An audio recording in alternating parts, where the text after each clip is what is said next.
Dieses Fahrzeug hier ist eigentlich unkaputtbar, so muss man sagen. Richtiger LKW ist drunter, Druckluftbremse. Es ist gefertigt mal wieder in Franken, nämlich aus einer Gegend, wo wirklich viele von den Fahrzeugen herkommen.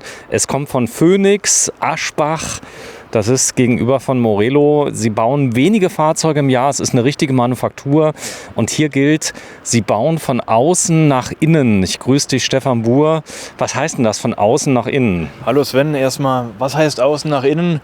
Normalerweise wird ein Fahrzeug gebaut, ein Wohnmobil in der Bandstraße. Es kommt ein leeres Chassis. Es wird erstmal die Möbel aufgebaut auf das Chassis. Und ganz zum Schluss, wir haben auch Spaß wie bei einem Kartenhaus, machst du rundherum, wird das gestapelt und dann kommen außenrum dann die Wände und die Wände können gar nicht stehen, ohne dass Möbel auf dem Plateau, auf dem Chassis stehen und dann zum Schluss kommt dann das Dach drauf und so wird ein normales Fahrzeug gebaut. Und das hier wird praktisch gebaut wie eine Expeditionskabine. Es wird erstmal eine Kabine produziert. Die Kabine wird verheiratet mit dem Basisfahrzeug und dann beginnt erst der Innenausbau. Somit könnte dieses Fahrzeug auch ohne Möbel existieren, weil es einfach eine geschlossene Kabine ist. Ja, es ist auch hier wieder mal ein Raumwunder. Wir haben ein Wohnmobil wahrscheinlich haben wir nicht, diesmal keine Rundsitzgruppe hinten, sondern wir haben 2 große Betten, das heißt ein tolles Familienmobil. Genau, ein tolles Familienmobil, bei dem ich auch noch einen PKW mit einladen kann. Nee, echt? In die Garage, ja. Das hast du mir gar nicht gesagt. Ja. Gut, wir haben ein 12 Tonnen Fahrgestell, da geht das. Ja, da locker. Ne? Wir haben ein 12 Tonnen Fahrgestell und wir haben eben auch 11 Meter Länge zur Verfügung. 3,90 Meter Höhe. Und was kann man hinten reinmachen? Ein Smart oder irgendwas? C1 sogar, Citroën C1, also sogar ein Viersitzer, was auch dann Sinn macht dann. Länge vom Fahrzeug? Rund 11 Meter. 11 Meter. Es kommt einem gar nicht so lang vor, denn Phoenix hat eine Besonderheit. Die haben bei den Rampenwinkeln, ähnlich wie beim Expeditionsfahrzeug, nochmal ein bisschen das Ganze angehoben. Natürlich habe ich hinten die Anhängerkupplung, die Bodenfreiheit ein bisschen jetzt einschränkt, aber optisch ein sehr harmonisches, stimmiges Fahrzeug. Also nicht so ein Kasten, die formen ganz anders, oder? Die Dimension passt einfach komplett miteinander, von der Höhe, von der Länge vom Fahrzeug. Sieht einfach nur bullig aus und macht richtig was daher von der Wertigkeit. Wäre halt bei Phoenix-Fahrzeugen ohnehin recht gut. Wir haben immer das Problem, dass die Neufahrzeuge bei uns gar nicht so oft und stark geguckt werden. Die Gebrauchten von dir aber, die erreichen Höchstwerte. Wirklich, ja? Woran liegt das? Dass die Neufahrzeuge von der Messe, die kriegen dann meist nur so 100.000, aber die Gebrauchten werden unglaublich stark geguckt. Ich weiß es nicht, vielleicht weil der Name einfach schon seit 20 Jahren irgendwo eine Wertigkeit ausstrahlt. Vielleicht denkt man, oh, die sind so teuer, die kann ich mir eh nicht leisten, guck's nicht an und vielleicht kann ich gebraucht mir sowas kaufen.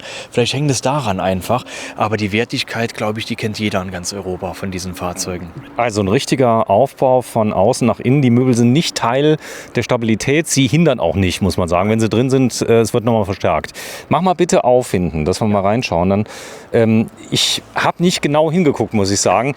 Die Farbe hier vom Gelcode ist jetzt rein weiß. Die meisten anderen Fahrzeuge haben eher so ein Taxi-elfenbeinfarbenes Kleid. Und die Phoenix-Farbe ist rein weiß. Und hier muss man sagen, das ist ja mal eine mega Garage. Kann ich den absenken, dass ich besser reinkomme? Musst du sogar, ja. Du musst sogar das Heck absenken, damit du besser reinkommst. Und das ist wirklich eine riesige Garage, auch nach oben hin, weil wir noch einen Fahrradlift auch noch mit dabei haben. Das heißt, wir haben hinter dem Schlafzimmer hier noch einen großen Raum übrig, damit ich auch die Fahrräder oben verstauen kann, während der PKW unten geparkt ist. Wow, das ist ein richtig tolles, schönes Auto. Also du hast eine Rampe, wo du hochfährst. Das Ablassen, ist das einfach? Geht das auf Knopfdruck, oder? Das geht auf Knopfdruck. Mach mal bitte, dass wir mal das ablassen. Soll ich wirklich ablassen? Ja, lass mal ab. Ich will mal das mal filmen. Wieder weg haben. Das haben wir übrigens nicht getimed. Ihr merkt an der Reaktion, er ist doch kein Schauspieler, der Stefan, sondern der ist sich für nichts zu schade. Ich zeig mal gerade, was du machst, dass man das mal sieht. Du bist jetzt vorne reingegangen, denn das Schöne ist, der Fahrerbereich, der ja schlecht gedämmt ist, das geht technisch gar nicht anders. Genau. Und bei jedem gleich, der ist komplett abgeschlossen. Der ist komplett abgeschlossen mit einer eigenen Kabine. So, du startest das Auto. Luftdruck hat er eh schon. Ja, habe ich eben gemerkt, der war schon an. Dann hat er übrigens auch eine Druckluftbremse, die sieht man hier an der Seite. Der hat eine Differentialsperre mit drin. Wenn wir schon mal gerade hier sind, das ist die Einheit. Warte mal, ich gehe mal nach hinten. Das heißt, damit kannst du den richtig ablassen. Genau. Warte. Ja, bitte nochmal. Warte. Ich gebe dir ein Zeichen. Und mal bitte ganz hoch. Ganz hoch mal fahren. So, jetzt ist er ganz oben. Jetzt merkt man richtig, also der geht richtig hoch. Warte ganz kurz, warte. So, und jetzt mal, warte. Jetzt mal runterfahren. So, und bitte nochmal hoch. Er fährt nochmal hoch. Das ist krass, das ist gefühlt ein halber Meter. Und jetzt mal ganz ablassen. Ganz runter, ja.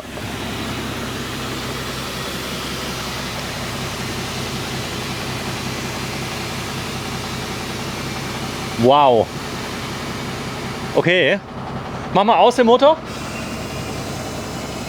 So, also er fährt jetzt hier hoch. Man kann ihn also ganz runterlassen. Und das sind, weißt du, was ich cool finde? Hat er eine Hubstützenanlage oder hat er keine? Der hat eine. Ich brauche die in den meisten Fällen gar nicht. Also für so mal eben frei stehen brauche ich hier keine Hubstützenanlage, weil ich kann von vorne nach hinten nivellieren ohne Ende, oder? Und das in einem Wahnsinnstempo. Ne? Wir haben jetzt vorgespult, das ist richtig Bums dahinter. Ne? In Echtzeit. Also das ist übrigens die Original-Luftfederung von Iveco von einem LKW, die mit dabei ist. Die habe ich im Moment auch und das ist ein Traum. Also das ist keine Zusatzluftfeder, die du mal nachgerüstet hast. Die kommt ab Werk so. Und das Ganze ist ein richtiger LKW. Das heißt, also Lebensdauer, was denkst du, wie lange wird er noch leben? Bei guter Pflege? Ewig. Ja, ich würde mal schon schätzen, dass so ein Fahrzeug 1 Million Kilometer machen sollte. Und die muss man erstmal fahren können. Ne? Also was hat er jetzt runter? 6.000 Kilometer. 600.000. 6.000 Kilometer. 6.000? Ja. Nicht 600? Nein. Okay. So, und jetzt hast du hier oben einen Fahrradlift dabei. E-Bikes kannst du hier getrennt nochmal unterbringen. Das ist natürlich ein Traum. Wie kommt man da dran? Elektrisch? Du hast hier die Fernbedienung, du kommst elektrisch dran und du kannst elektrisch rauf und runter fahren. So, und der Platz hier, wenn ich kein Auto habe, aber das ist ja ein Traum. Du fährst ja in C1 rein, bist komplett am Urlaubsort mobil, denn du bist ja mit so einem Haufen hier auf dem Stellplatz gefesselt. Du kannst dich nicht am Kurfürstendamm mal eben hinstellen und sagen, ich mache mal hier eine Pause. Du findest gar keinen Parkplatz mit so einem Gerät. Also in der Innenstadt von Berlin zum Beispiel, oder? Man müsste sich vielleicht illegal auf so einen Busparkplatz stellen. Ne? Aber ansonsten, also ich habe es auch schon geschafft, aber du musst wirklich gucken, wo du einen Platz hast. Die Lkw-Fahrer, die irgendwo was ausladen müssen in der Stadt, die schaffen es auch. Aber es ist natürlich nicht dafür gedacht, dass du das mit dem großen Fahrzeug mitten in der Innenstadt stehen lässt. Also du stellst es auf den Stellplatz, bist dann mit deinem Fahrzeug mobil, was du hinten reinfährst. Preis sind 399.000 Euro. Ja, genau. Du hast ein Datenblatt, zeig mal bitte, das wollen wir kurz einblenden. Ja, genau. Also Fahrzeug heißt Phoenix Top X Alkoven 1100. Genau. 11.000. 11.000, das ist eine Sonderbezeichnung. Phoenix ist relativ individuell in der Gestaltung der Fahrzeuge. Es gibt immer Grundkorpusse und Grundmodule. Und das hier ist ein Sonderbau und der nennt sich dann 11.000 BMACX. Das hat alles seinen Sinn und Zweck, warum das so heißt. So, hier gibt es eine Story zu dem Fahrzeug. Der ist nämlich noch fast neu. Ja. Der ist Ende 22, Mitte, Ende? Der ist von Erstzulassung 07 2022 und ist ein Modell 2021. Ja. So, also was ist die Story hinter dem Auto? Warum? Gibt keine. Das Fahrzeug ist Mehrwertsteuer ausweisbar. Story des Ganzen ist, der wurde tatsächlich als Mietwagen genutzt für einen einzigen Kunden. Deswegen ist die Mehrwertsteuer immer noch ausweisbar. Aber es ist keine große Story dahinter. Wurde einfach gewerblich in dem Moment genutzt, aber nur für einen einzigen Kunden, der den im Auftrag sagt, ich möchte gerne den Wagen für eine gewisse Zeit mieten. Und dadurch ist das zustande gekommen. Jetzt gibt es eine Besonderheit, es gibt 2 komplette Couch-Polster mit drin. Alle doppelt. Warum zeigen die uns hier so eine unaufgeräumte Garage? Das hängt damit zusammen, hier ist ein doppelter Polstersatz dabei. Doppelt, wirklich? Also ja. Du hast einen Stoffpolstersatz und einen Leder? Letztendlich soll der nächste Kunde sich entscheiden, welchen er nimmt, weil es sind 2 Polsterstücke, die nicht vollständig sind. Ansonsten war das eben auch vom Vorbesitzer schon so bestellt worden, dass er hier eine doppelte Polster hat mit einem aufwendiger Steppung auch drin. Warte, das kann man zeigen, die Steppung. Ja. Ist da drin noch ein Stück von dem? Ich habe drin noch ein Stück ohne die Steppung als Sitzteil. Und ansonsten ist das Stoffpolster jetzt draufgelegt. Und wenn jemand das Stoffpolster möchte, dann ist das in Ordnung, kriegt er das hier einfach mitgeschenkt. Das ist auch okay. Und wenn er das... Oh, das ist natürlich peinlich jetzt. Ja, das wird noch gar nicht. Tüte da. Also, Fahrzeug ist ganz neu reingekommen.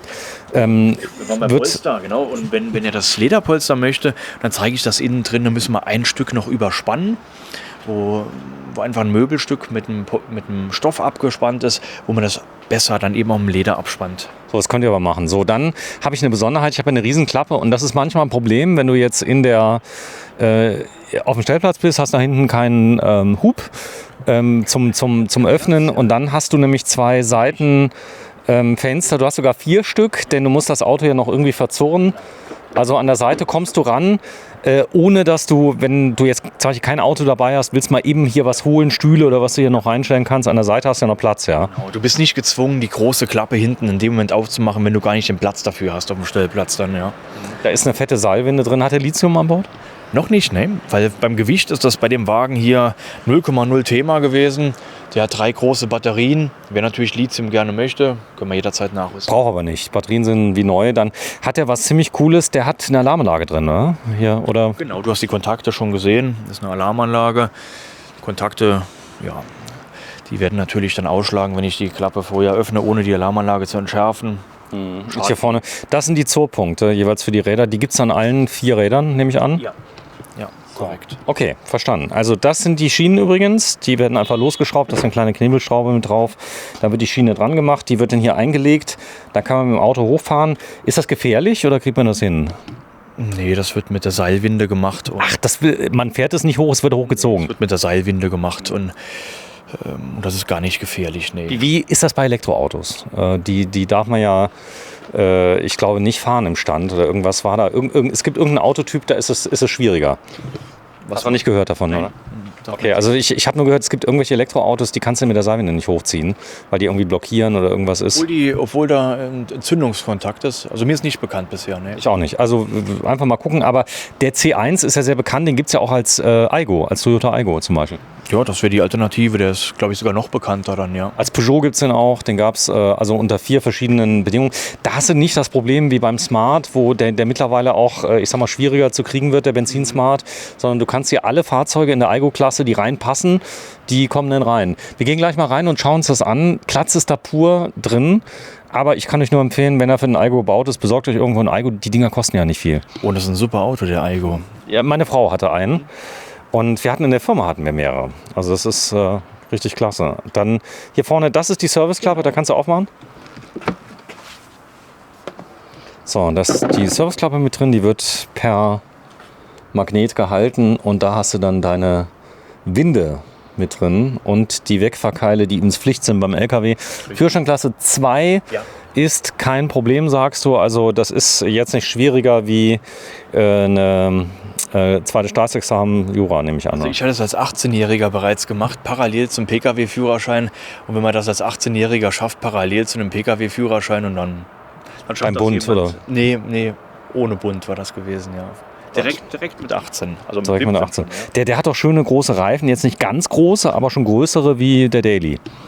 Boah, viel größer kann es ja auch schon fast nicht mehr gehen. Ne? Also das sind schon sehr große Reifen. Klar, könntest du auf... Aber das ist schon 19,5 Zoll, das ist schon groß. Ne?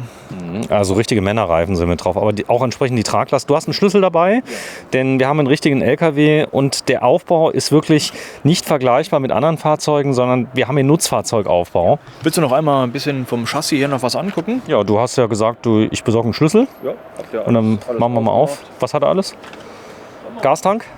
Gastank hat er auch auf der anderen Seite, ja. So, Gastank. Also hier hat man solche Dreiecksschrauben, die zeige ich mal gerade. Die habe ich schon aufgesperrt. Die hat er schon aufgemacht. Und das ist Tank? Das ist ein Dieseltank, genau. Was hat er an Tank? Ich gucke mal gerade, dass ich dir keine falschen Daten sage. Also von der Größe, auf jeden Fall ist das hier ein 180 Liter Tank. Niedergeschrieben haben wir es jetzt nicht. 280 Liter Dieseltank sogar. 280 Liter. Das heißt, ich kann da tanken, wo es günstig ist, zum Beispiel in Tunesien. Da könnte ich tanken. Nee, gut, viele fahren ja runter nach Marokko. Da kostet der Sprit nicht so viel. AdBlue hat er auch? Ja, AdBlue da auch. AdBlue ist hier vorne. So, und das ist überall nochmal versteckt. Da ist der AdBlue-Tank, 20 Liter, kenne ich von Iveco. Und Dann hast du viele Klappen noch mit dabei, oben drüber. Du hast einen Doppelboden hier mit dabei. Was ist hier? Da siehst du nur jetzt die Kardanwelle und das Chassis, den Rahmen. Ja, Heck angetrieben ist das Ganze. Das Ganze ist ein richtiger LKW. Das ist ein richtiger LKW. Den Gastank siehst du auch schon von hier aus. Der versteckt sich hinter dem Chassis. Mhm. Können wir gleich mal auf die andere Seite gehen, dass wir das mal sehen. Also, schönes Auto. Eine Victron hat er auch drin. Ein Multiplus. Das ist wahrscheinlich das beste Gerät auf dem Markt, was an Kombigerät, Wechselrichter, Ladegerät. Ja, zumindest mal unkomplizierter als viele andere. Also es gibt ja wirklich tolle andere Geräte. Dann hat er einen MPPT-Laderegler, gleich 2 Stück Solar drauf. Das heißt, Solar ist montiert. Solar ist auch schon drauf. In Summe haben wir 1000 Watt. So, 1 kW Peak Solar. Was ist das für ein Kombi? Ein 3000? Ein 3000er, sehe ich gerade. 3000er, Okay. ja. Aber auf 120 Auf 12 Volt. Ladung, Okay. 12 Volt, jawohl. So, und 3000 auf 12 Volt. Dann hast du hier deine Energieeinspeisung, die ist hier auf der Seite. Also es ist alles ein Ticken anders wie bei den etwas leichteren Fahrzeugen, die da ist. Phoenix baut quasi einen Nutzfahrzeugaufbau. Hier sieht man die Batterien, 2400 Wattstunden, die drauf sind. Du sagst, das ist wirklich, sind die Deep Cycle, weißt du das? Ja, also ich sehe jetzt keinen Grund, dass man bei so einem Fahrzeug hier das hier abändert. Natürlich hätte ich einen Vorteil mit Lithium, dass ich vielleicht dann auch noch mehr Energie rausnehme, dass nicht bei 50% die Spannung zu niedrig ist. Den Vorteil hätte ich. Das kannst du aber nachrüsten. Aber das würde ich im ersten Moment mal nicht machen bei der Leistung, die der hat. So, und die haben also hier sind drei drin. In dem Fall, ich gucke mal gerade durch. Ja, 3 Stück, also 3 mal 2400 Wattstunden. Das ist ordentlich. 210 Ampere, das heißt also ungefähr, sagen wir mal realistisch, 400 Ampere-Stunden nutzbar. Ja, ist realistisch, ja, richtig. Okay, also könnt ihr nachrüsten. Dann hast hier das Ladegerät übrigens mit drin und diverse Ladegeräte auch noch mit eingebaut. Das Ganze hier auf ordentlichen Schienen, hier Aluschienen montiert. Also das macht Spaß zuzugucken. Alles massiv, alles übersichtlich, alles sauber, richtig schön. Ich darf mal was zeigen. Ja, wir sind auf dem Hof. Wir haben heute fetten Donnerstag und der wievielte ist heute? Der 16.? Der 16. Februar, ja. 16. Februar und es wird langsam warm. Hast du Angst vor der Saison hier? Weil die Leute, ich habe das Gefühl, aufgrund des Winters und es war so uselig und so weiter, der Hof ist mittlerweile voller. Aber was passiert da in Kürze? Ist da hier Samstag hier die Hütte richtig voll? Generell, also schon seit dem ersten Samstag ist die Hütte jeden Samstag voll. Und Angst habe ich überhaupt gar keine vor der Saison. Auch wenn du dich mal umhörst in Reisebüros, die haben die Buchungen der letzten Jahre überhaupt in Summe und auch in der Höhe der Reisen, die gemacht werden von den Investitionen. Die Deutschen sparen noch nicht im Urlaub, habe ich das Gefühl. Die sparen überhaupt nicht am Urlaub. Und die Urlaubsform, die wird nach wie vor super interessant sein. Wir haben 60er-Jahrgänge, die nach und nach in Rente kommen. Und auf was wollen die denn warten? Und was wir eben noch zu wenig haben, ist aktuell immer noch zu wenig Neufahrzeuge. Süß, dass du mich gerade so tief in die Augen schaust. Du bist kein 60er-Jahrgang. Ich bin 60er-Jahrgang, 68. Das ist so hart dran noch. Aber auch ich werde irgendwann mal sterben, so viel ist sicher. Aber vorher wollen wir alle noch ein bisschen Spaß haben. Die sich leisten können. Warte mal ganz kurz, Stefan. Wenn du gerade mal hier aufmachst, bitte. Dann gucken wir uns mal nochmal den Stauraum an, denn der ist üppig und das Ganze ist sehr, sehr aufwendig gebaut hier. Also es ist absolut verrottungsfrei, das Fahrzeug, oder? Bis auf die Möbel, die drin sind. Aber hier der ganze Unterbau, alles GFK-Sandwich. Was haben wir hier? Du siehst ja schön ins Sandwich rein, wenn du ein bisschen den Winkel veränderst von der Kamera. Selbst der Steg, der hier drin ist, selbst der ist ja im Sandwich-Aufbau. Das ist Alu und GFK. Das heißt, der Boden ist GFK, sehe ich gerade. Das kannst du richtig sehen. Und die Seitenwände, alles Alu, nehme ich an, oder? Das ist alles Alu, ja, richtig, ja. So, Alu hat natürlich unglaublich tolle Dämmungswerte. Das heißt, du hast also hier eine Dämmung mit drauf. Das sieht man sehr schön. Also hier oben sieht man übrigens nochmal, wie das GFK hier in der Decke nochmal verbaut ist. Also da könnt ihr es hoffentlich sehen, das ist so geriffelt. Dann haben wir hier eine richtige Heizung wie zu Hause, eine alte Warmwasserheizung. Das ganze Auto wird durchflutet durch warmes Wasser. So wie du es gesagt hast, eine richtige Heizung mit Heizkörpern, wird durchflutet mit warmem Wasser. Wir haben große Tanks drin, auch ganz wichtig. Wir haben 460 Liter Frischwasser und 300 Liter Abwasser. Also sehr große Mengen, die wir hier mit befördern in diesem großen Doppelboden. Und Krass. alles wird eben durch die Heizung mitbeheizt im Doppelboden. Mach mal auf, bitte. So, dann habe ich 2 Möglichkeiten reinzukommen. Ich kann also einmal hier, das kenne ich schon, ich kriege jetzt so ein ähnliches Fahrzeug in Kürze. Ich kann über diesen Einstieg im Fahrerhaus einfach einsteigen. So, dann habe ich hier eine Klappe in der Mitte. Kann ich die abschließen? Du kannst die auch abschließen, diese Klappe, ja. So, das heißt, ich kann das Fahrzeug verschiffen. Das würde gehen. Also auf die Fähren darf ich ja teilweise nicht selber fahren. So, und dann kann ich die zumachen, die Klappe. Ich kenne das von Fernreisemobilen. Du meinst, wenn du jetzt praktisch diese große Verschiffung Nach Amerika. da ist das der Fall, richtig, ja. So, das würde gehen. Also für die große Weltreise. Dann hast du hier Komfortsitze mit drin von Isri. Das ist richtige, ich sag mal, Fernfahrerqualität. Die haben auch am Innenausbau jetzt nicht gespart, also was das Cockpit angeht. Nee, das ist robust, das ist bequem. Es macht einfach Spaß, so ein Fahrzeug zu fahren. So, jetzt muss man nur einen Führerschein haben. Viele haben Angst davor. Es gibt Ferienfahrschulen, da muss ich ein bisschen vorlernen. Da mache ich den in 2 Wochen. Ist das realistisch? Ja, ist realistisch, ja, wenn ich das so in einem kompletten Programm mache. Und ansonsten geht man eben 3 Monate in den Unterricht, wie es eben beim PKW auch ist. Ist auch ganz spaßig, wenn man das macht. So, Iveco hat eine bewegte Geschichte. Magirus Deutz, wie ist das Ganze mal, wurde übernommen. Aber es sind Fahrzeuge, die so auf der Welt natürlich im Lieferfahrzeugverkehr fahren. Das sind Nahverkehrsfahrzeuge. Also die sind jetzt nicht unterwegs, um damit von Spanien bis nach Polen zu fahren. Das würde gehen, aber dafür sind sie nicht gebaut, sondern das sind Fahrzeuge, die ihre 500.000, 700.000 Kilometer aber in einem Bereich zurücklegen, der extrem stressig ist. Richtig. Ja. Der Nahverkehr ist ja doch ein bisschen aufwendiger als der Fernverkehr. Du siehst höchstens im Fernverkehr die 7,5 Tonner, die abgelasteten kleinen, dass die eben über Fernverkehr, weil der eine oder andere LKW-Fahrer nur einen 7,5 Tonner Führerschein hat. Aber man muss sagen, das ist ein großer LKW. Die Motorbremse, ich glaube, der hat einen 7-Liter-Motor drin. Das ist ein 6,7 Liter Motor, macht richtig Spaß, auch mit der Motorbremse, auch mit dem Tempomat, das Ganze in Kombination zu fahren. Die 12 Tonnen in das Auto merkst du gar nicht, oder? Nein. Nein. Nein, du fährst ja selber einen Euro-Cargo. Und Ja, ich fahre die kleine Maschine, die 5 Liter. Den kleinen, ja, den Vierzylinder. Nee, jetzt 6-Zylinder. Aber trotzdem, ne? Das ist Also ein Langhuber, so kann man es ja schon fast nennen.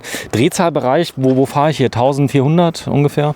ganz gering. Also oft nur 1100, 1200.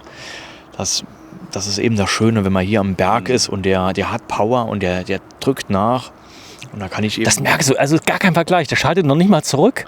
Der bleibt in den Gang drin, wenn du 80 dich hinter einen LKW hängst. Spritverbrauch auch wirklich absolut im Rahmen. 15, 16 Liter. Ich habe schon oft selbst nachgeschaltet, wo ich ja, Mensch, komm, ich fahre jetzt mal einen Gang runter, dass der mal höher dreht. Nein, sobald ich runterschalte, geht er wieder hoch und er bleibt einfach beim niedrigen Drehbereich und drückt hoch. So, dann viele, ich sag mal, kleine Helferlein. Der hat zum Beispiel ein Abstandstempomat, Serie mit drin. Das ist heute Pflicht. Notbremsassistent ist mit drin. Der hält den Abstand zum Vordermann. All das ist in der Klasse kein Thema. Und Über den Spurhalteassistent, ganz ehrlich, den schalte ich jedes Mal aus, weil er mich nervt. Das ist aber nur Piepsen, glaube ich. Ja. Also der macht nichts Aktives. Verstellbares Lenkrad mit drin, Komfortsitze, die Luftfederung hinten, Differentialsperre, ganz wichtig. Hast du gerade auf der Kamera drauf, richtig. So, die neue. Ich filme mit der neuen FX30, zweites Video. Ich bin ganz begeistert. Sie ist 100 Gramm schwerer, aber umsonst ist der tot. Wir haben eine neue Filmkamera bei German Television. Und du armer Kerl, Stefan, du musst das jetzt aushalten, denn wir haben schon 1, 2 Änderungen gemacht. Okay. Iveco, das ist das große Chemiewerk, was mit dabei ist. Das macht die Fahrzeuge grundsätzlich schwerer, oder? Das macht die definitiv schwerer, aber wir müssen natürlich bei Euro 6 Abgasreinigung einhalten. Überall hast du Klappen hier drunter. schön zugänglich, genau. Jetzt kommen wir gleich zuletzt noch zum Gastank. Ah, ein Gastank ist drin. Ja. Was hat der?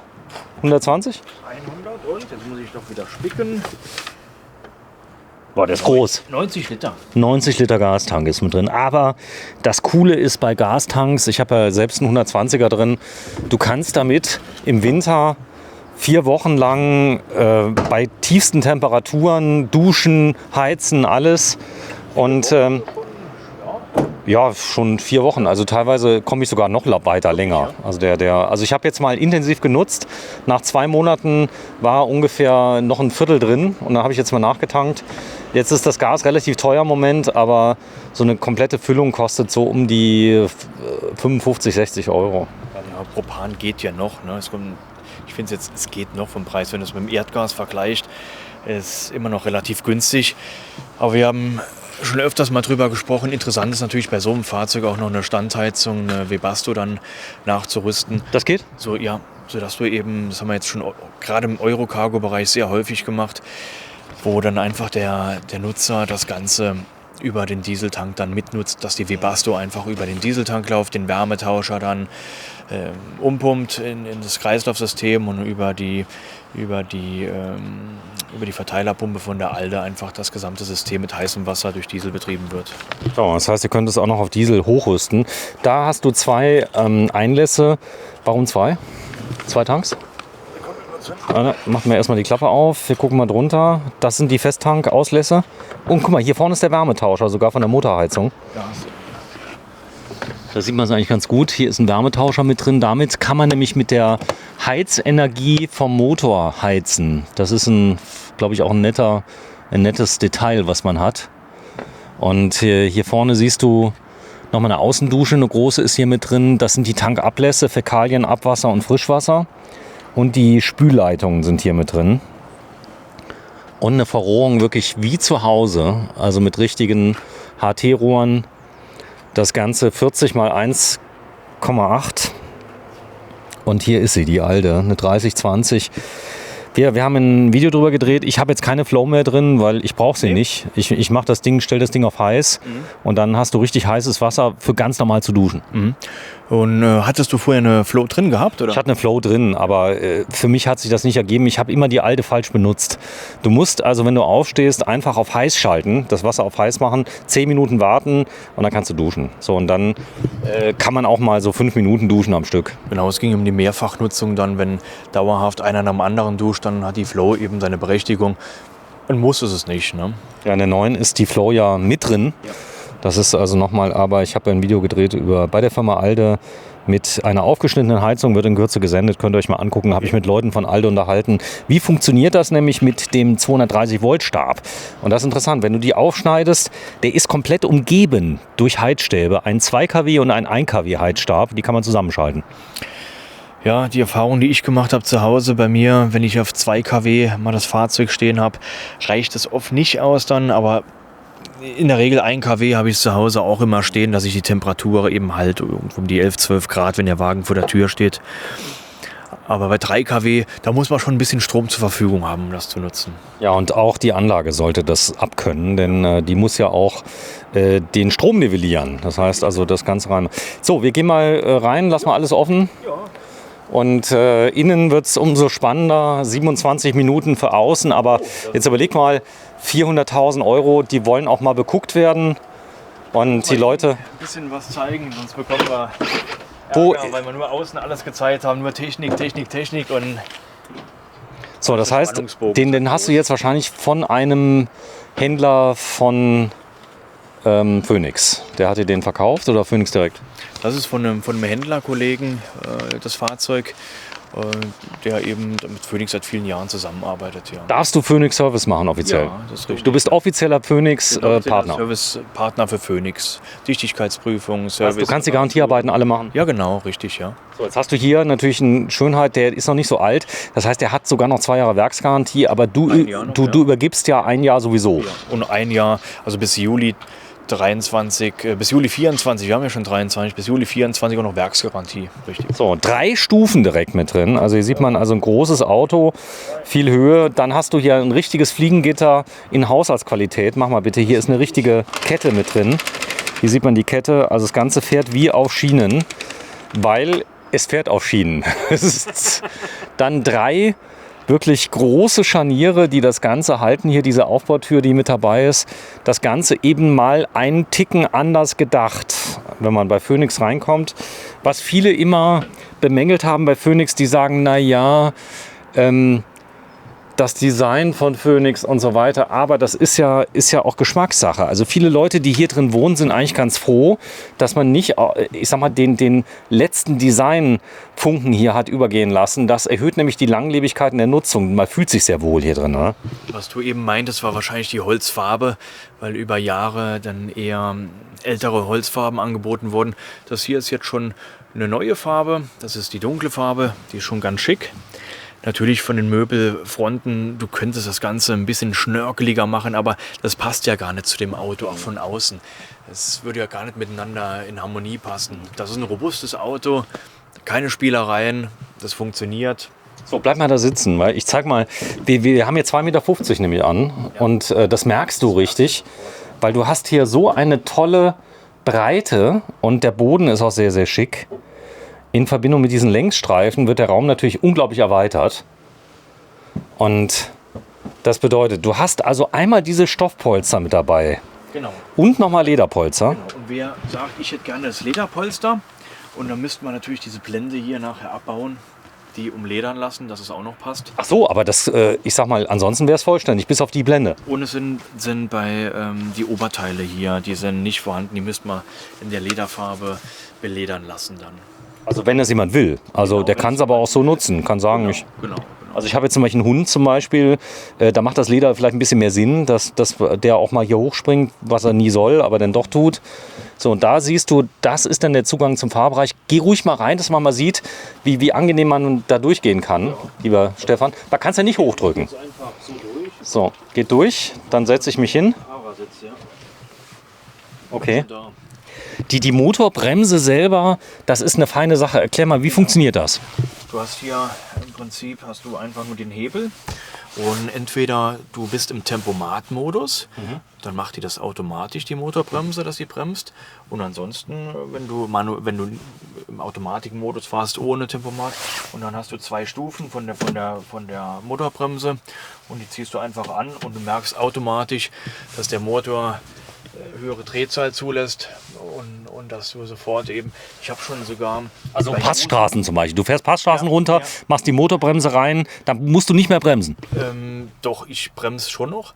Ich habe jetzt die letzte große Passstraße, wo ich es wirklich komplett mal ausgetestet habe. Das war von der Schweiz, von Italien kommend runter zum Lago Maggiore und habe aber in Stückzahl vielleicht 4-mal gebremst auf der gesamten Passstraße, die runtergeht, und konnte ansonsten immer das Ganze über die Drehzahl irgendwo nur von den Kurven gebremst und ansonsten komplett über die Motorbremse gefahren mit einer Geschwindigkeit von 60 bis 70 im Berg runter, und das hält der Wagen dann auch. Ja, das ist ein automatisiertes Schaltgetriebe. Bei LKWs gibt es nichts anderes.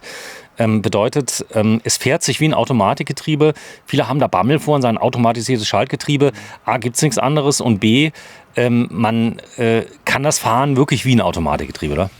Es ist, wie du es beschrieben hast, es ist halt natürlich ein LKW. Ne? Wenn jemand das bei einem PKW so ein Getriebe hat und der schaltet so, und dann passt es nicht zu einem PKW. Zu einem LKW passt es, aber so viele Schaltprozesse sind ja hier gar nicht, die passieren. Der hat so viel Drehmoment. Genau, wenn der eben mal bei einem Drehmoment fährt und wenn du mal auf der Autobahn bist, im Prinzip schaltet der fast nie. Ne? So, komm mal raus. Dann hat man hier diese Tür, hier kann man zumachen. Soll ich gerade mal von hier aus machen? Ja, kannst du gerne mal. Ich habe ja die neue Kamera, die wird nicht mehr heiß, Stefan. Ich kann bis 40 Grad durchgängig filmen. Ich hoffe, du konntest dich daran erinnern, wo wir immer die Kamera wechseln mussten zwischen Ja, den. habe ich die Heizung angemacht hier im Fahrzeug. Entweder mal 40 Grad oder minus 10 Grad. Ja. Also wir filmen heute tatsächlich am Weiberfastnachtstag. So, und hier vorne hast du. Das darf man demnächst auch nicht mehr sagen, Weiberfastnacht. Wahrscheinlich ist das dann... Da hast du nur fetter Donnerstag. So, und dann, ja, wenn du mir mal erklärst, wie dieser Tisch funktioniert, weil der hat ja eine besondere Mechanik. Ich erahne es schon, denn Stefan baut jetzt erstmal hier diese Sitzgruppe um. Man kann nämlich das Raumgefühl erweitern, indem man diese Klappe, wenn man von außen einsteigt, und das machen auch viele hier bei den Autos, die gehen gar nicht durch die Tür da in der Mitte durch, sondern gehen durch die Fahrer- und Beifahrertüren durch, und dann kann man diese Sitzgruppe hier erweitern. Da kommt diese kleine Einlage rein. Hast du Zeit, Stefan?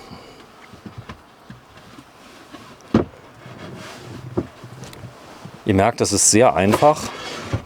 Der Stefan, der braucht dafür nur Sekunden. Dann mach dein Schienbein weg, dann mach ich es von Ja, ich mach's weg. So, also einfach einschieben von hinten. Und dann? War es da schon, bis auf die Zusatzpolster, die wir mit reinlegen. Sag mal, wie kommst du immer an diese Autos hier ran? Ja, ich glaube, du bist derjenige hier in Deutschland, der die meisten Liner gebraucht im Moment auch wirklich verschiedener Couleur hat. Ja, also ich Habe ich jetzt nicht drauf geachtet. habe ja viele Händler, viele haben ja Neufahrzeuge. Du hast wirklich viele interessante Liner. Und man muss die Augen schon aufhalten. Das ist schon viel Arbeit, die zu organisieren, oder? Das definitiv, aber die Nachfrage ist auch entsprechend hoch, ja. Es lohnt sich. Also das ist für dich ein tolles Geschäft geworden. Das Einzige ist natürlich, du kannst dich schon mal in die Nesseln setzen. Also wenn du jetzt während der Garantiezeit beim älteren Fahrzeug, es kommt da wirklich mal zu Problemen, du haftest dafür. Ja, wir haben noch vor 4 Wochen ein Fahrzeug, haben wir auch abgedreht gehabt, das Fahrzeug. Bekommt jetzt jemand, hat das Video auch gesehen, aber da war eben bei der Inspektion für Auslieferung ein Schaden von 24.000 € am Motor festgestellt worden. Müssen wir natürlich bezahlen. Das ist natürlich ein Risiko, was wir machen, ja. Echt? Was war denn am Motor? Es waren 2 DIN A4 Seiten letztendlich an Teilen, aber ein Problem im Zylinderkopf, ja. Okay, und das haben die gemerkt bei der Inspektion? Ja. Okay, also das wäre vielleicht sowieso immer aufgefallen. Das ist, glaube ich, der Vorteil, den du hast, wenn du beim Fachhändler kaufst. Das ganze Risiko geht ja gerade, Leute, ich sage mal Schnäppchen bei 400.000 €, das kann schnell ein Ende haben. Und jetzt hast du hier natürlich noch Werksgarantie, aber viele haben da gar keinen Bock drauf. Die wollen dir die Kiste auf den Hof stellen und sagen, hier Stefan, mach mal, da ist was dran. Hast du viele von den Kunden, die so praktisch das All-Inclusive-Paket haben möchten an Service? Ja, der Anspruch ist natürlich da. Man muss ja realistisch sein an den Fahrzeugen. Man muss ja keine Fehler suchen. Und wenn was dran ist, dann beheben wir das und fertig. Ist relativ unkompliziert. Also das ist jetzt nicht irgendwie dramatisch oder sowas. Und wenn was dran ist, dann müssen wir es machen. Fertig. Man muss sagen, Burn-In, das kennst du. Fahrzeuge sind ganz neu, da kommt immer mal was dran. Ja. Die Fahrzeuge hier sind jetzt schon ein paar tausend Kilometer gelaufen. Das heißt, alle Kinderkrankheiten, die hatten, sind schon behoben, oder? Also meistens ist es so, dass im ersten Jahr der Wagen 2 bis 3 Mal beim Händler oder beim Hersteller war, für Kleinigkeiten abzustellen. Und das natürlich nach einem Jahr, 2 ist das vorbei. Sehr schön. So, und dann heb mal bitte hoch. Ja. Das ist das Bett, das ist riesig. Ich würde sagen 1,80 Meter mal 2 Meter oder größer. Die Breite ist bestimmt 2,30, ne? 2,20 Meter haben wir hier im vorderen Bereich Breite, Länge und die Breite, da muss ich einmal kurz nachgucken oder messen, also 1,60 Meter Dicke, eher 1,80 Meter. Das Also könnten 3 Kinder sogar nebeneinander liegen, oder? Je nachdem wie groß es sind, kannst du sogar 4 nebeneinander legen. Ne? In Längsrichtung. So, sehr schön. Hier kann man zuziehen. Da ist noch mal so ein Vorhängchen dabei für Privacy. Die Sitzgruppe auch mal hergestellt, dass wir ja auch mal sehen. Warte, ich gehe mal zurück, dass wir die einmal kurz filmen. Nee, nimm mal gerade das Polster bitte weg. Also das ist dabei, das Lederpolster. Und dann habe ich nämlich mal eine schöne Aufnahme, dass ihr die ganze Sitzgruppe mal seht. Und das ist der Riesenvorteil natürlich bei diesem Fahrzeug hier. Du musst nichts umbauen. Du hast das Bett immer gemacht, immer fertig. Und es gibt Leute, die sind echt genervt vom Umbauen, oder? Ja, du hast es auch sehr einfach für oben ans Alkovenbett zu kommen, weil du ja über die Sitzgruppe aufsteigen kannst. Und du hast eigentlich beide Sachen, die jeder haben will. Du hast eine Rundsitzgruppe und du hast ein großes Bett hinten und eben noch das Alkovenbett. Ja, setz dich mal rein, bitte. Ja. Dann, ich sitze jetzt hier in der Ecke. Das ist Stefan Buhr in dem Phoenix. Das ist ein tolles Auto hier. Du hast nicht nur hier an vieles gedacht, du hast diese riesen Rundsitzgruppe hier mit drin oder fast Rundsitzgruppe. Und das Coole ist der Fernseher. Ein großer, was ist das, ein 32? Karatec 32 Zoll. So, auch der kann nämlich einfach gedreht werden. Relativ simpel. Und dann hast du einen großen Fernseher hier mit drin mit Smart TV-Funktionen. Also Karatec hat da wirklich zugelegt, was das Thema Smart TV angeht. Da vorne ist noch eine Vorbereitung für ein Autoradio. Genau. Da kann man noch ein Soundsystem nachrüsten. Dann hat er eine Hubstützanlage von E&P, oder? Von E&P ist die Hubstützanlage, ist richtig, ja. So, mach den Fernseher mal bitte zurück. Sattanlage ist auch dabei bei dem? Sattanlage ist auch dabei, ja. Ist auch dabei. Also eine vollautomatische Sattanlage, der wird einfach eingeklappt. Dann dabei ist eine Truma Aventa Klimaanlage, mit der man auch heizen kann. Falls alle Stricke mal reißen, würde auch das gehen. Und das entfeuchtet auch den ganzen Raum. Da läuft richtig Wasser runter im Sommer, oder? Ja, da kommen literweise Wasser dann vom Dach runter, ja, ist richtig, ja. So, hier sind Serviceklappen. Was können die? Muss mal gerade schauen, was drunter ist. Wir haben eben von außen gesehen, dass Tanks in der Mitte verbaut sind.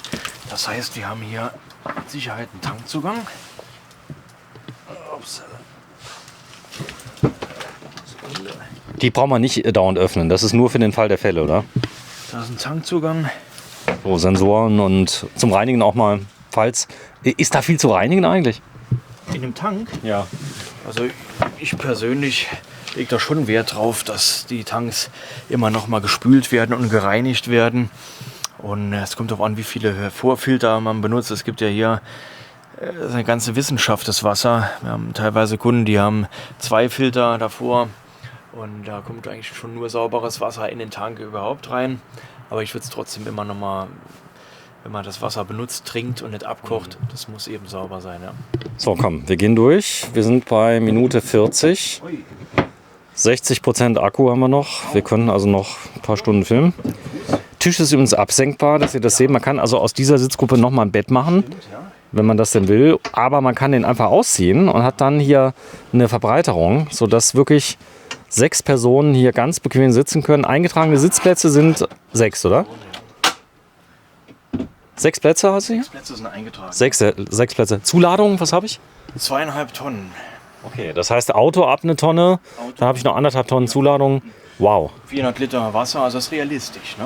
Also wenn du das alles voll machst, ist es realistisch. Ne? So, und dann hat er immer noch, ist er noch nicht am Ende. Man muss sagen, die Fahrgestelle sind ja, das ist jetzt ein 12-Tonner. Ist da Schluss eigentlich beim Eurocargo? So, dann bauen wir mal kurz zurück. Also da ist eine riesen Theke hier mit drin. Könnte man auch so in der Düsseldorfer Altstadt verwenden. Ja, wir fahren ja nächste Woche nach Köln. Auf eine Schulung.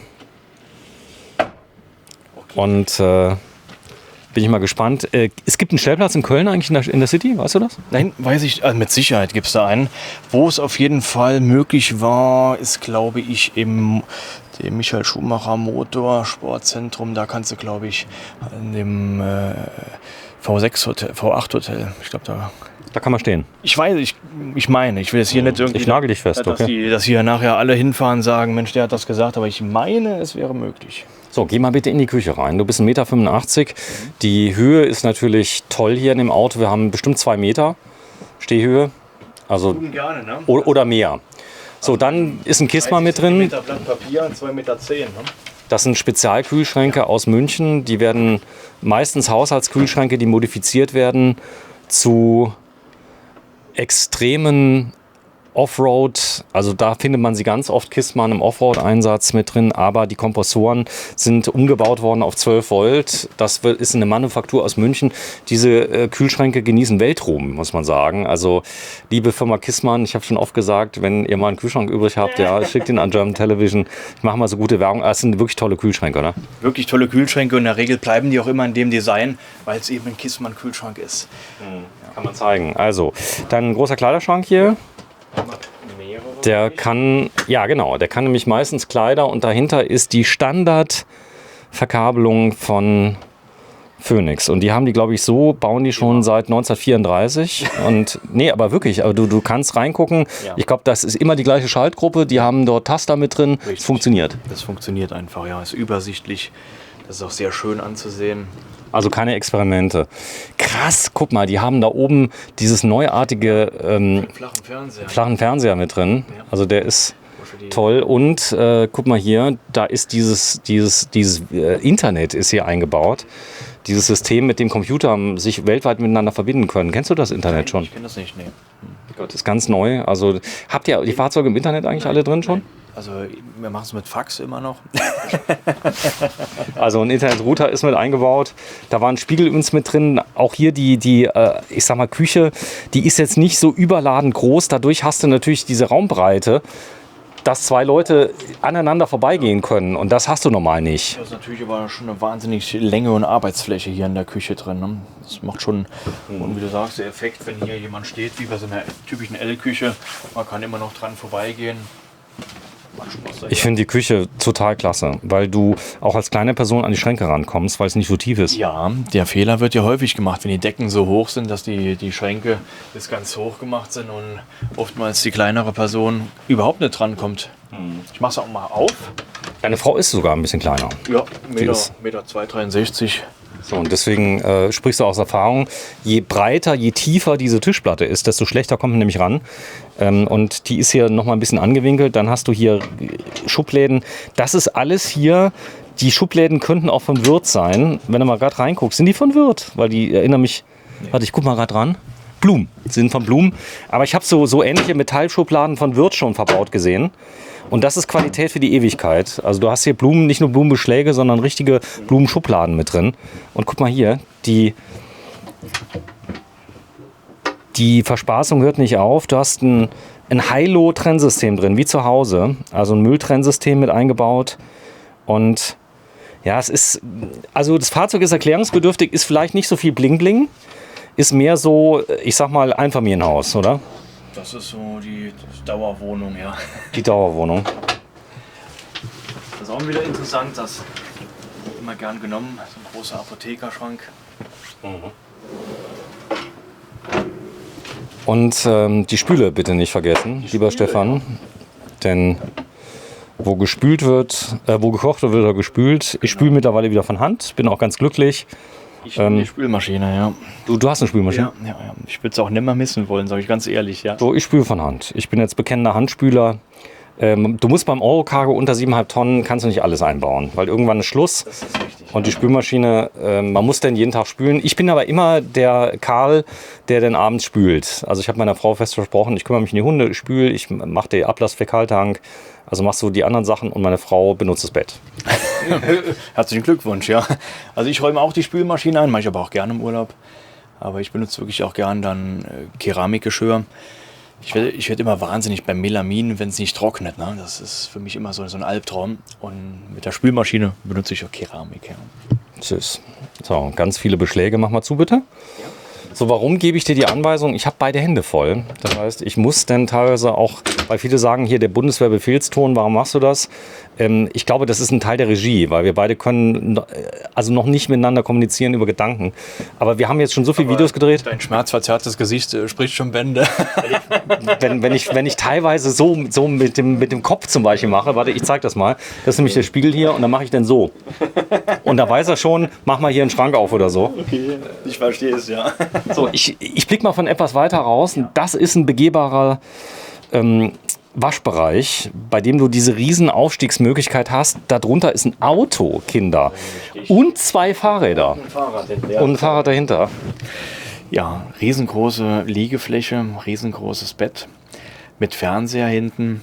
Links, rechts auch wiederum Kleiderschränke vor dem Bett. Sag mal, so ein Kleiderschrank. Dass wir da auch mal reingucken. Also die sind echt groß. Also mit dem Auto kannst du ganz bequem nach Spanien fahren und kannst 6 Monate in Spanien bleiben, oder? Prädestiniert dafür das Auto, ja. So, und hinten drin, wenn ihr kein Auto mitnehmt, könnt ihr auch Trainingsgeräte mitnehmen. Zum Beispiel Crosstrainer. Man kann auch E-Bikes mitnehmen, Motorräder. Also es muss nicht immer ein Auto sein, es kann auch ein Motorrad sein zum Beispiel. Ja. Ich würde eben für die Halbjahresreisenden empfehlen, noch eine Waschmaschine einzubauen, dass man eben auch noch eine Waschmaschine hat. Aber das kann ja jeder für sich individuell. Aber man könnte zum Beispiel hier in diesen Schrank können wir auch eine Waschmaschine einbauen. Man kann es auch hinten einbauen, ne? Unproblematisch. Ja. Unproblematisch. Mach mal bitte hoch, dass wir einmal kurz runter gucken. Bett, weil das ist komplett unterlüftet. Man sieht das hier. Das sieht man von vorne bereits, ja.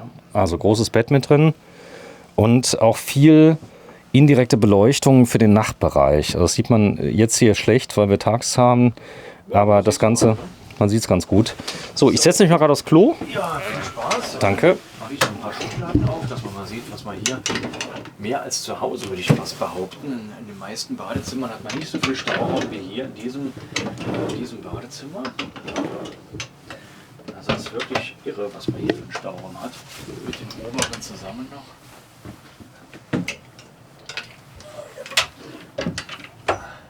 Also die Mehrwertsteuer ist ausweisbar. Das hast du ja auch nicht so oft bei den gebrauchten Phoenix. Ist ausweisbar bei dem Fahrzeug, ja. Also das ist eigentlich ein ganz tolles Geschäftsfahrzeug. Wenn jemand unterwegs ist, macht da ein Wimka rein, also eine Fahrtenbuch elektronisch am CAN-Bus. Geht übrigens einmal frei. Und dann kann man eine Abrechnung machen, kann damit zum Kunden fahren, kann Urlaub, Privates und Geschäftliches locker trennen. Mittlerweile sind die Finanzämter da auch recht flexibel, wenn man das sauber nachweist und das begründet, dann kann man das als Geschäftsfahrzeug nutzen. Natürlich, wenn man entsprechende Hotelkosten noch einspart, was alles ordentlich macht, warum nicht? Haben wir viele Kunden. So, mach mal bitte zu. Hier die Zwischentür. Ist da ein Spiegel drin? Weißt du es? Ja, ist ein Spiegel drin. Ja. Wow, das ist aber groß. Boah, ich ziehe gleich die Jacke aus, wird warm hier drin. Ist die Heizung läuft, oder? Heizung läuft, ja. So, dann bitte nochmal öffnen. Ich gehe jetzt mal in den Schlafbereich rein und setze mich jetzt mal aufs Bett drauf, dass ihr mal seht, wie das Ganze aussieht. Da ist ein Fernseher hier in der Ecke drin. Wir haben ein großes Hebe-Kippfenster, auch genannt Heki. Und hier die Schränke. Übrigens, ihr könnt mir ja mal in die Kommentare schreiben, die neue FX30 von Sony, ob sich die 100 Gramm mehr lohnen. Das könnt ihr zwar nicht sehen, aber ich mühe mich schon mit 100 Gramm mehr ab. Also das sind jetzt mittlerweile in der rechten Hand 900 oder ich glaube 1,1 Kilo, die ich jetzt trage. Aber ist ja mein Problem, nicht deins. Auf den nächsten Wiesen kann man dich treffen beim Mars halten. Ne? Also ich behaupte mal, ich mache das ja 8 Stunden am Tag. Also den Mars-Tragewettbewerb, den gewinne ich. Also zumindest mal in der rechten Hand. Ja. So, Stefan, das ist die Dusche. Ja. Ist Volumen an Frischwasser. Was habe ich hier drin, die Tanks? 460 Liter haben wir. Wow. Frischwasser. Also das heißt einen großen Dieseltank. 50. 280 Liter, 460 Liter Frischwasser, 345 Liter Abwasser. Wir haben 1000 Watt Peak Solar auf dem Dach. Wir haben einen Gastank. Der ist schön voll, oder? Der ist schön voll, ja.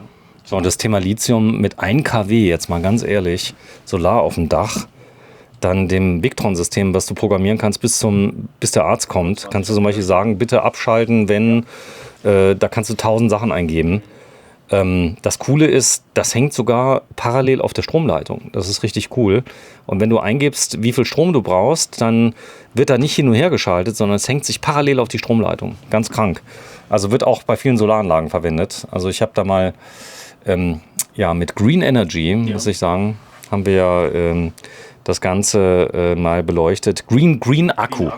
Greenakku.de. Großer Wholesaler, Großhandel, da kriegt ihr auch, glaube ich, die ganzen Victron-Sachen her, unter anderem, oder? Genau, das ist, glaube ich, der größte Victron-Händler in ganz Deutschland, wenn ich das richtig im Kopf habe. Mhm. Und viele nutzen natürlich auch diese Chabo GX, diese ganze Digitalisierung, die Apps von Victron, gibt es ganz tolle Sachen zum Einstellen hier. Die sind schon dabei. Das heißt, also ich kann das per App verbinden, die Victron. Die Chavo GX habe ich jetzt hier nicht gesehen. Das können wir aber nachrüsten, ja. Also wenn es jemand sehen will. Ansonsten habe ich ein Display. Hier drin kann man das sehen. Hast du ein Display, ja. Wo ist das Display eigentlich? Sag mal was. Ah, hier ist das Bedienfeld. Mit drin, ne? Ist alles, der Wechselrichter wird hier mit eingeschaltet im Display drin. So, und dann sieht man auch die Batteriekapazität und was ich alles habe. Das ganze Display ist sehr, muss ich sagen, sehr zurückhaltend. Du merkst, da ist es, Charge. Also Batterie ist voll? Wir haben Batterie voll, lädt sogar noch. 13,6 Volt, 99% voll, 629 Ampere-Stunden. Der hängt nicht am Landstrom jetzt? Nein, der hängt nicht am Landstrom. Was geht gerade rein per Solar, weißt du es? 1,6 waren jetzt gerade in der Wintersonne, ja. Natürlich nicht viel. Gucken wir mal gerade. Nee, der holt gar nichts rein. Das ist 99% voll. Das heißt, also wenn er voll ist, dann schiebt er nichts mehr rein über Solar. Macht ja keinen Sinn. Macht ja keinen Sinn, ne? Mhm. Kannst ja noch eine Zusatzbatterie noch nebendran stellen, noch mittanken. So, hier ist die alte Heizung. Das ist die automatische Sattanlage. Also die lief jetzt 1 Stunde, die Heizung. Und schon eine schöne Temperatur jetzt. Mhm. Gut, der Haufen steht aber auch in der Sonne. Ja. Sag mal, die Klimaanlage läuft die jetzt eigentlich? Kann man die betreiben jetzt? Ist sie angeschlossen über die Batterie? Weißt du es? Wollen wir probieren? Wollen wir die Fernbedienung sehen? Weil es gibt, sie reagiert. Ja. Krass, das heißt, du kannst die über die Batterie noch während der Fahrt laden, oder? Betreiben. Genau, dadurch, dass du von der Lichtmaschine und vom Ladebooster her genügend Energie hast, wird das sogar ausreichen, um die Klimaanlage 1:1 zu betreiben mit dem gleichen Strom, was die verbraucht. Steht die auf kühlen gerade? Ja, weil die hat 18 Grad, wir haben 19 Grad drin. So, dann machen wir gerade bitte mal laufen lassen, dann können wir mal gucken, was sie gleich reinschaufelt. Ja, können wir gucken, ne?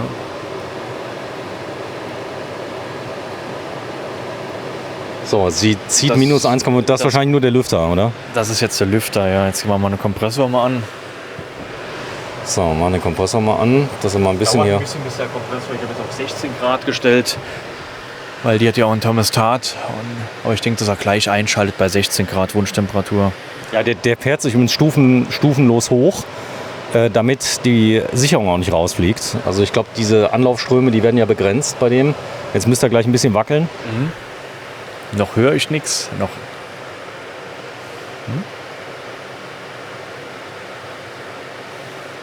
Das ist so geil, wie lange etwas dauern kann, wenn man darauf wartet, oder? Wartet, ja.